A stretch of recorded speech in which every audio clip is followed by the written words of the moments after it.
demande d'accueillir un immense réalisateur, Monsieur Tim Burton, et l'interprète Colette Marchand.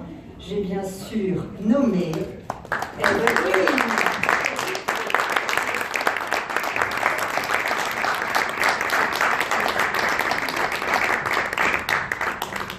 Thank you for being in Paris with us and bringing some magic to our city. Nice to be here.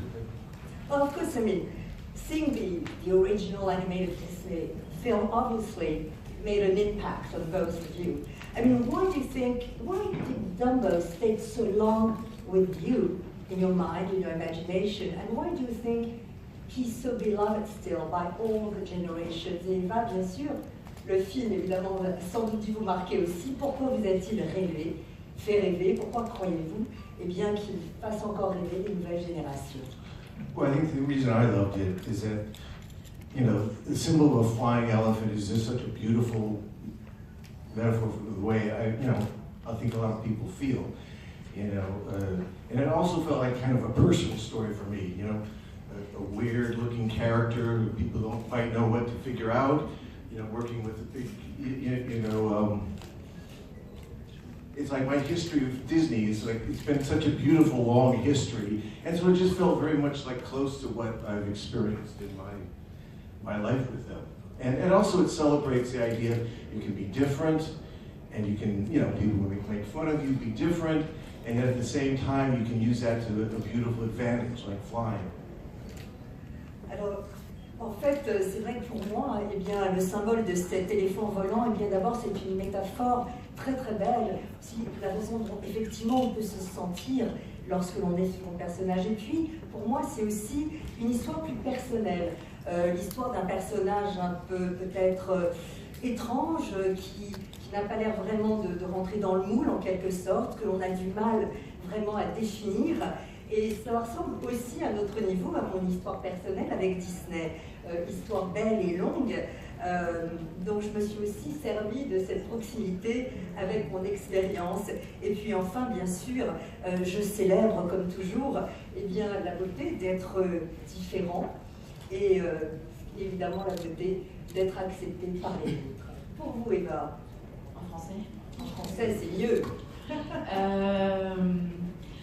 J'ai grandi avec Dumbo, j'ai vu ce dessin animé quand j'avais 4-5 ans, et cette histoire m'a toujours beaucoup bouleversée, cette histoire d'éléphanto, de maman, tout ça, cette séparation.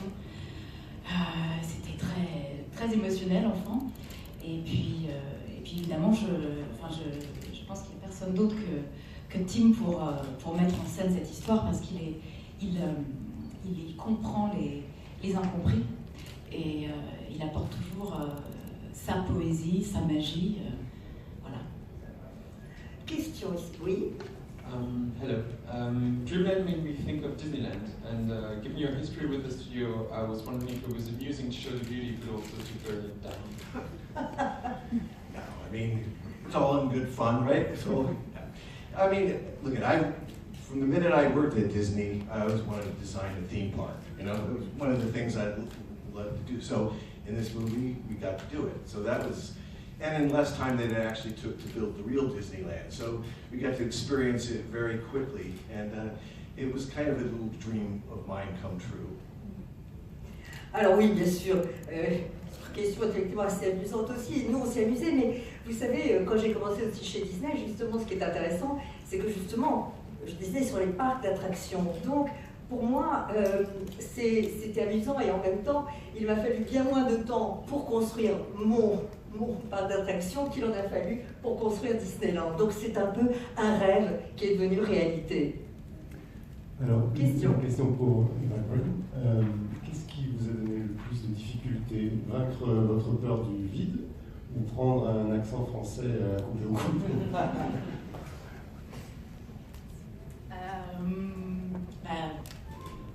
Le peur du vide, évidemment. J'ai même appris que ça s'appelait de l'acrophobie, carrément. Et au départ, je me disais que je n'y arriverais absolument jamais.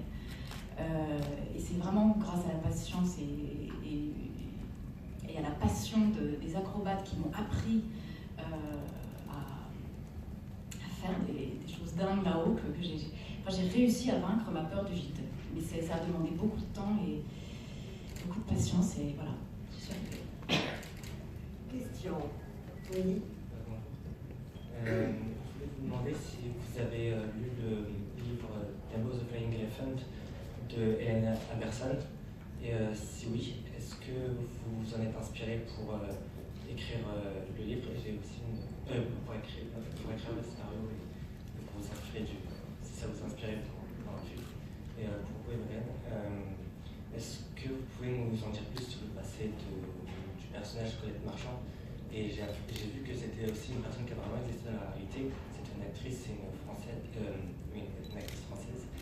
Et c'est pour savoir si c'était un hommage au rôle et si vous en êtes inspiré de ce personnage.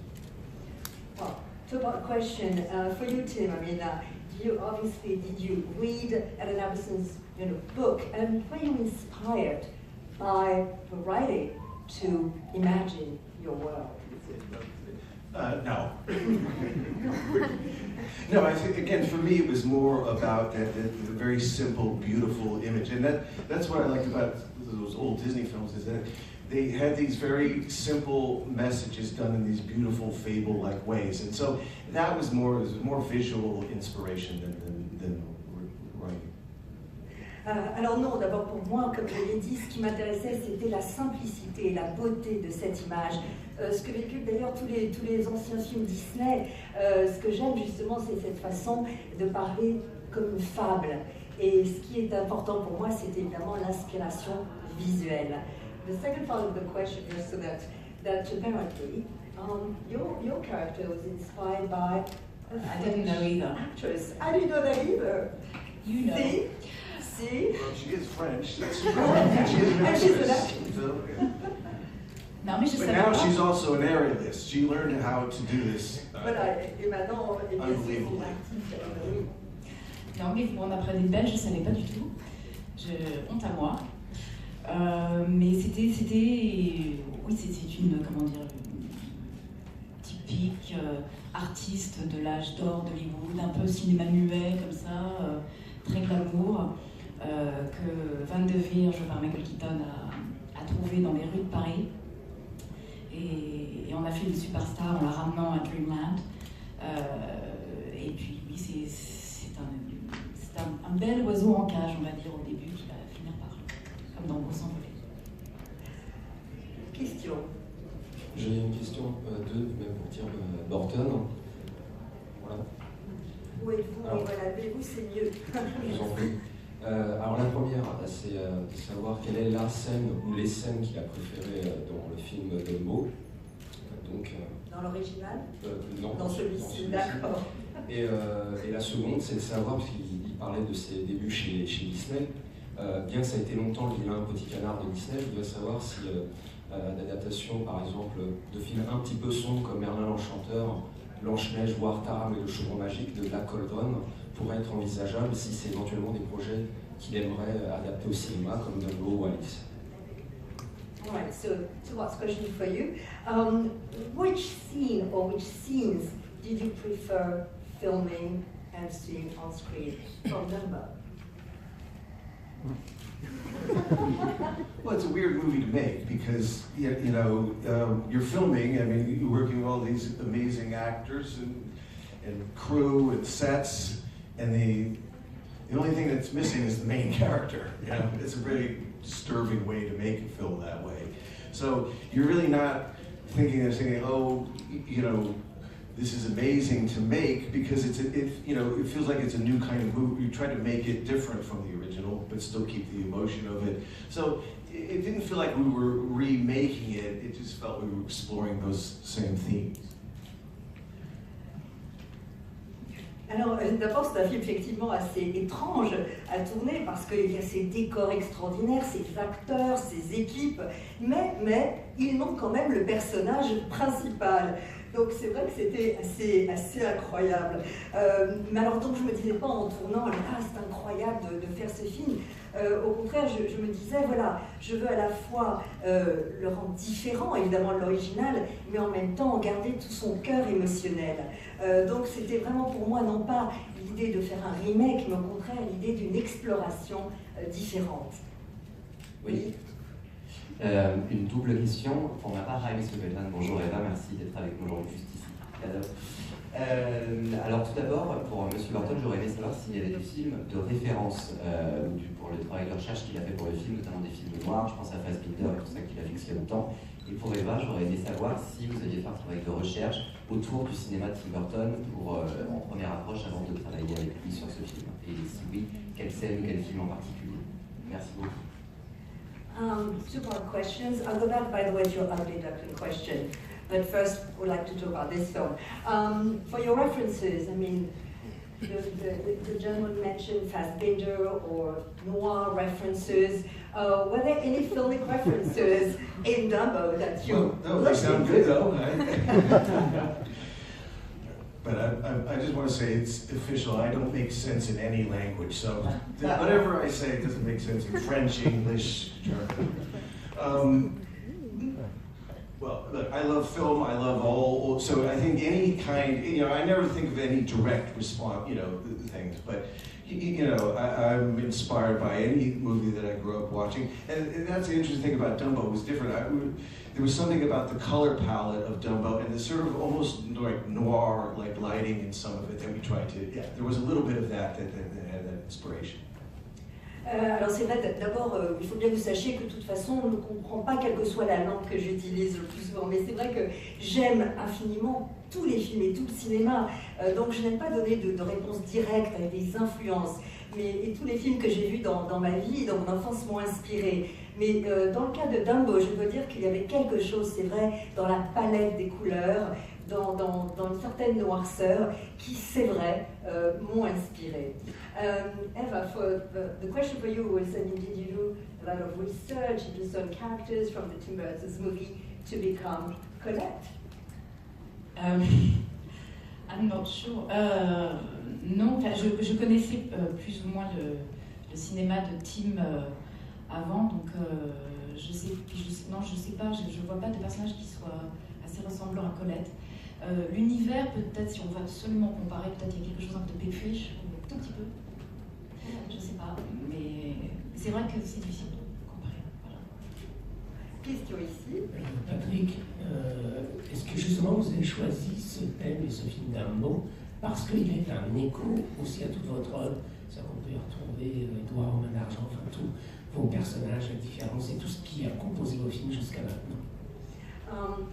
I mean, it's also one of the reasons why you chose to film Dumbo, your own vision, because its themes really echo everything you've been doing so far in your world. I mean, Edward Scissorhands, but well, I mean, I think, like for me, again, I think I said this, but the reason I responded to Dumbo is that I felt very much like Dumbo, like somebody's made fun of your whole life, weird, but maybe something kind of special, so I felt very close to that as a feeling for me, and I think that's that's why I wanted to do it, because you always try to do something where you have personal feelings deeply attached, and that was this.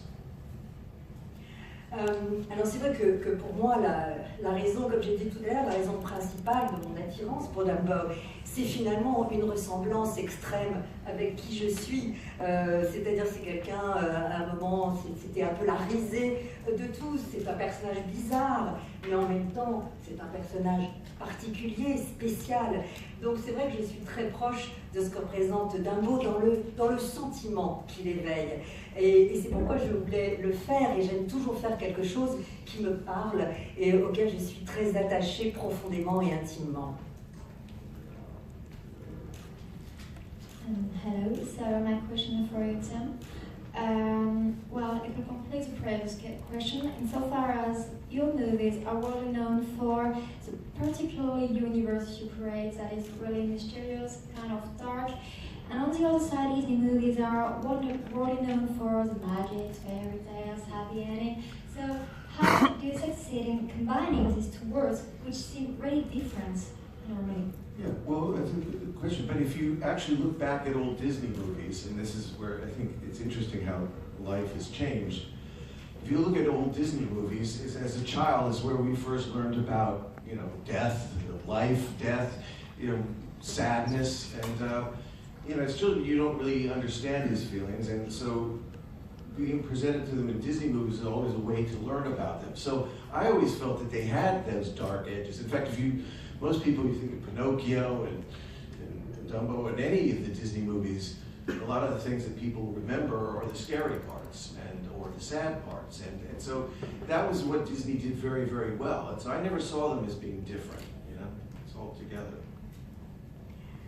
Alors c'est vrai que si on y pense, eh bien, tous les films Disney, c'est vrai que c'est intéressant de voir comme les temps ont changé, mais tous les films Disney eh bien, nous permettaient d'aborder en tant qu'enfant eh bien, les thèmes de la mort, de la vie, de la tristesse, que finalement en tant qu'enfant on a du mal à comprendre.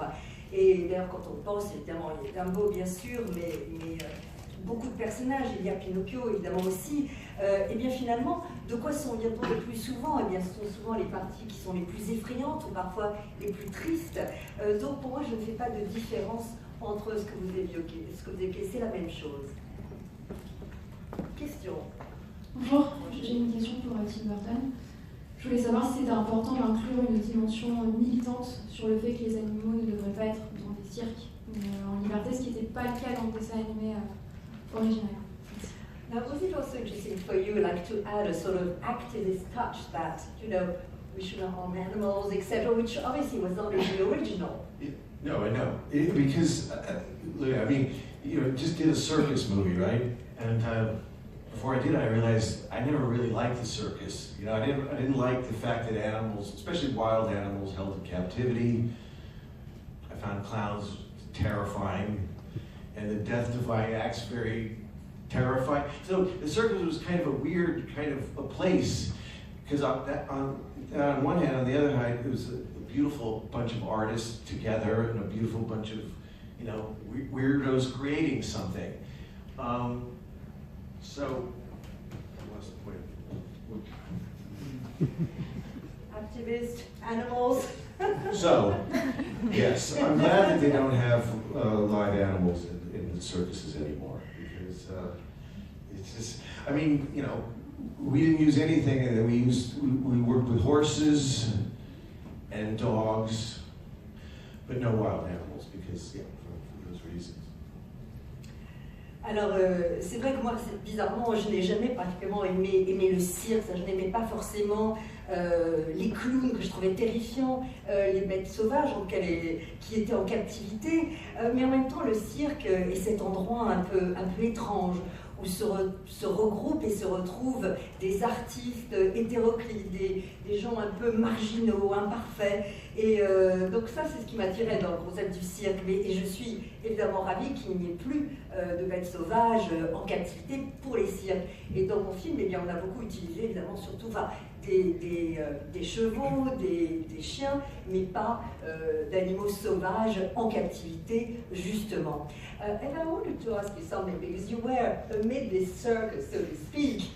And I wanted to ask, really, when the first time you stepped into the set, because there's so many incredible sets, how did it feel to you? I mean, was it daunting? Was it, how this whole circus theme for you, how did it echo in you? Parce qu'on parle beaucoup évidemment du cirque, mais je dis, Eva, justement, on a entendu tout à l'heure parler évidemment de son entraînement, mais lorsqu'elle est physiquement arrivée sur un cirque imaginé par Tim Burton, quelle était son impression? Comment elle ressent le cirque?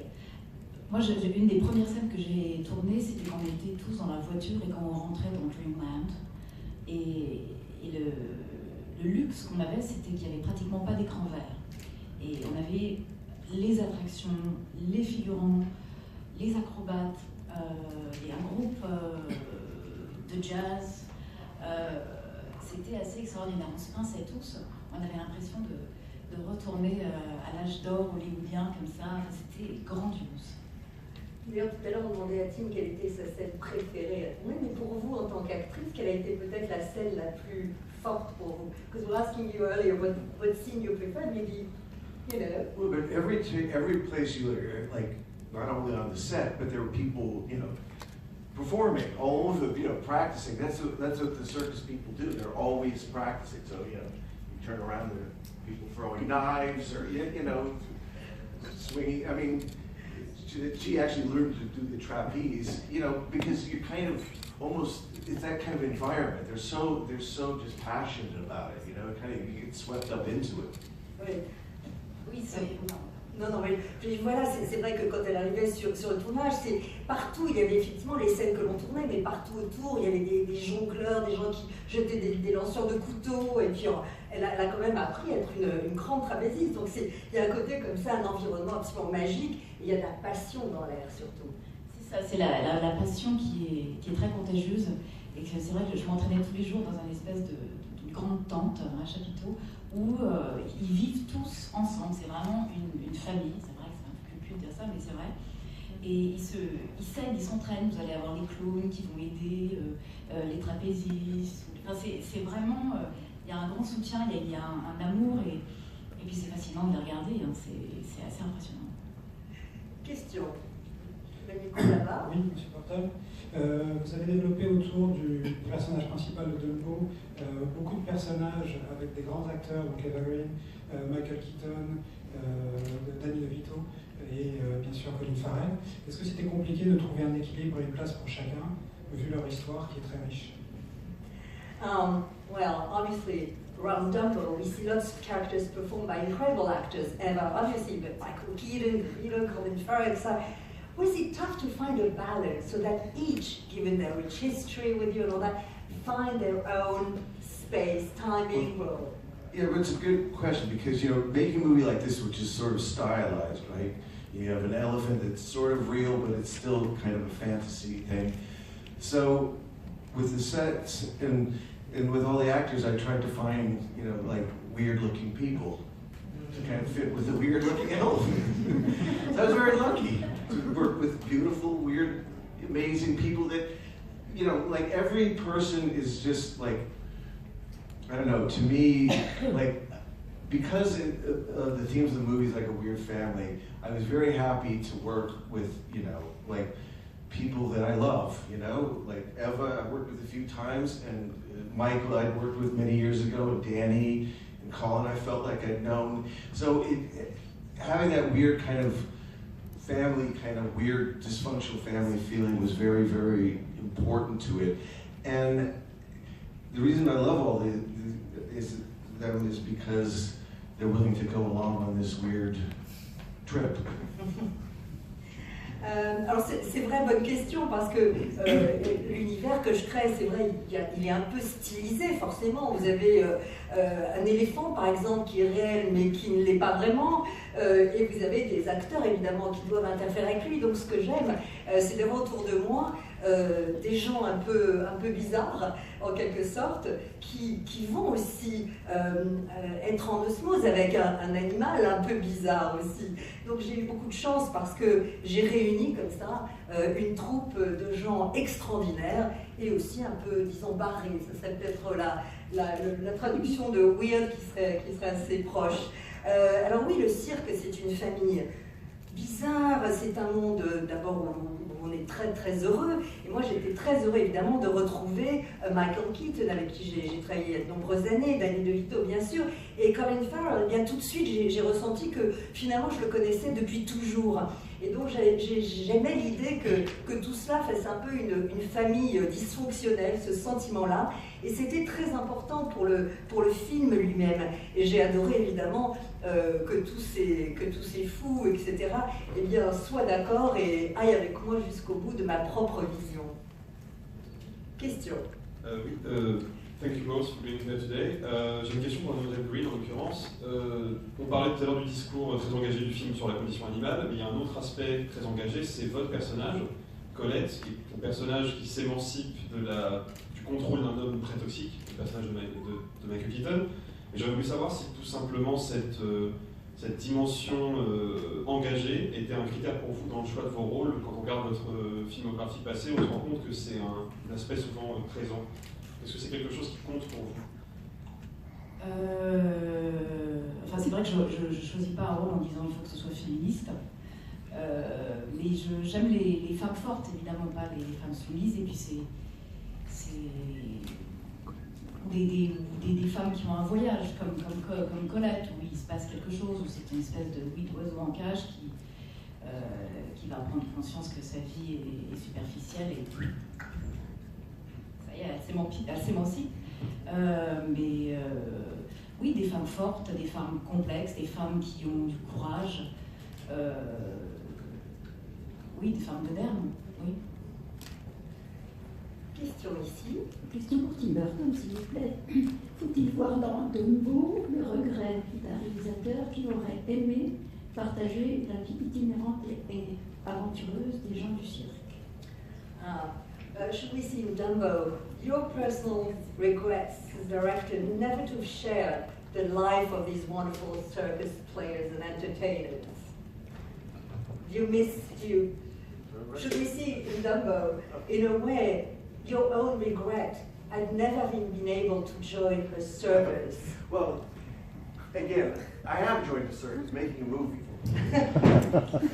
I have joined it. No, making a movie is like joining a circus, you know, it's the same dynamic, you know, you're working with amazing performers, amazing artists, and so, no, I have no regret at all because, you know, making, from the beginning of making movies, it's a better version of running away to the circus. Alors c'est vrai que je n'ai pas de... En un sens, de toute façon, je suis un personnage de cirque, puisque lorsque l'on filme, eh bien, on est en quelque sorte dans un film. Il y a la même dynamique, en quelque sorte, avec ces incroyables artistes qui sont autour de vous. Donc non, je n'ai pas de regret. En quelque sorte, pour moi, filmer, faire des films, eh bien, c'est une meilleure version, en quelque sorte, que de m'enfuir pour retrouver un cirque ambulant. Bonjour, une question pour Tim Burton. Vous avez eu l'occasion de déclarer que Frankenstein vous réconfortait quand vous étiez enfant. Et j'aimerais savoir ce que ces êtres à part, comme Frankenstein, comme Dumbo, comme Edward, ont de réconfortant et d'attachant dans cette beauté un peu à part pour vous. You said that characters like Frankenstein, I mean, were soothing to you. Where like solace, I mean, and maybe like Frankenstein or Edward. So then, is that how comforting are these characters to you, and how comforting? Well, yes, because I think everybody has a different version of what speaks to them, and you know those kind of characters. Right now, the character most like me is the Wolfman, not Frankenstein. But you know, I change different monsters every day. But I think those are the kind of things that you just something that you feel like is a part of you. It does make you feel better. It makes you feel like you can put those weird feelings into an image or a symbol, like with Dumbo, that makes you understand it better for yourself. Alors en fait, c'est vrai que tout, selon chacun une version, une vision différente de ce qui nous touche, nous interpelle. Aujourd'hui, par exemple, je me sens davantage Wolfman que Frankenstein, par exemple. Je change de monstre, finalement, au quotidien. Mais vous savez, ça ne veut pas dire, lorsque l'on s'identifie ou lorsque l'on se console avec ces personnages, que vous êtes complètement à même de vous consoler. Mais en tout cas, des images et des symboles comme Dumbo, eh bien oui, sont importants par rapport à cela. Une question pour Tim Burton. Donc, on a parlé de la beauté de ces images, du cirque, mais il y a quelque chose qui est très important, c'est le contexte. C'est le contexte de la Première Guerre mondiale. Donc, je voulais savoir l'importance de replacer, c'est-à-dire que le livre a été écrit, je crois, dans les années 40, et l'importance d'insister justement sur ce contexte-là, et aussi justement de la manière qui nous explique comment Colin, le personnage de Colin Farrell a perdu un bras, justement. Well, we're talking about the beauty of images of the circus, but there's also the World War I context. How important was it, given that the book was written in the 40s, how important was it to keep that context of World War I, and how would you explain how Colin, in a way, lost his arm? Well, again, we didn't, because it's presented like a fable, we didn't show going to war, we don't show him losing his arm, we don't show his wife dying, so we meet these characters, and so that's what I thought he did a beautiful job about, is we don't have to see all that to sort of get the sense of what he'd been through as a character. So that to me was, and it wasn't a main point, it's just like setting the story in a certain framework where it actually mirrored, him losing his arm, and not having a family. in a different way, paralleled sort of Dumbo's sort of journey that he takes. So I just felt like it just felt like a good mix in terms of the setting of the story. Alors c'est vrai que vous savez, comme je vous l'ai dit, je voulais vraiment présenter Dumbo comme une fable. Donc il n'était pas nécessaire de montrer la guerre, de montrer comment il perd son bras, de montrer comment sa femme est morte. Ce qui était important pour moi, c'est que lorsque l'on rencontre ces personnages, eh bien, on n'a pas vraiment besoin de voir littéralement ce qu'ils ont vécu, ce qu'ils ont souffert pour comprendre leurs personnages. Ce n'est pas ça le point central. Ce qui est important, évidemment, c'est de donner ce contexte, mais également de le présenter comme un écho. Lorsque un homme, c'est un homme qui a perdu son bras, qui n'a plus vraiment qui a perdu sa femme, qui a évidemment un problème avec sa famille. Donc, en quelque sorte, c'était un parallèle par rapport à ce que vivait aussi Dumbo, à ce que ressentait Dumbo et à son propre parcours. Donc c'est ça qui pour moi était important. Dernière question. Bonjour et merci à vous d'être là. Déjà, je voulais dire que j'étais très admiratif du travail de tous les deux. Et pour Eva, est-ce qu'on dit oui directement quand Tim Burton propose un film? Et à quoi ressemble sa direction d'acteur sur un tournage? Bah oui, qui ne dirait pas non? On lit tout de suite. On n'a pas besoin de lire un script. On sait toujours que ça va être un univers particulier ou en couleur ou un rôle qu'on n'a jamais joué. En tout cas, les rôles qu'il m'a offert ont toujours été extrêmement divers. Et puis surtout, c'est une atmosphère qui est toujours très joyeuse sur son plateau. Ce qui est rare en fait, parce que surtout sur les grosses machines comme ça, il y a vraiment oui, une atmosphère chaleureuse. Et puis,